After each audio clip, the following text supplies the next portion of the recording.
Elmer யானையும் பயந்தாங்கொள்ளி சிங்கமும். அடர்ந்த காடு. காட்டின் ராஜாவான லியோ சிங்கம் ஒரு பெரிய மரத்தின் அடியில் மிகவும் ஸ்டைலாக அமர்ந்து தன் பிடரியை சரி செய்து கொண்டிருக்கிறது.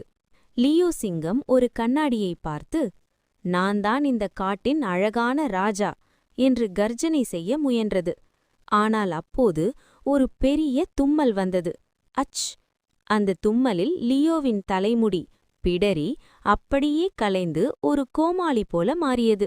இதை தூரத்திலிருந்து பார்த்த எல்மர் யானை தன் தும்பிக்கையை வைத்துக்கொண்டு சிரிக்க ஆரம்பித்தது. லியோவிற்கு தலைகுனிவு. "யானையே, என்னை ஏன் சிரிக்கிறாய்? நான் எவ்வளவு பயங்கரமானவன் தெரியுமா?" என்று கேட்டது.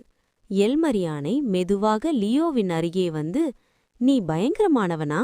அப்படியென்றால் உன் காலடியில் இருக்கும் அந்த பூச்சியை பார்த்து ஏன் நடுங்குகிறாய்?" என்று கேட்டது. லியோ கீழே பார்த்தது. அங்கே ஒரு சின்ன கருப்பு எறும்பு ஊர்ந்து கொண்டிருந்தது. "அம்மாடியோ, எறும்பு!"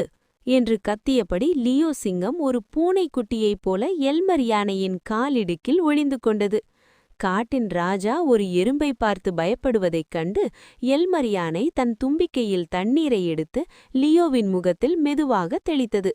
"பயப்படாதே ராஜா, அது கடிக்காது" என்று சொல்லி சிரித்தது. இப்போது லியோ சிங்கமும் எல்மர் யானையும் நெருங்கிய நண்பர்கள்.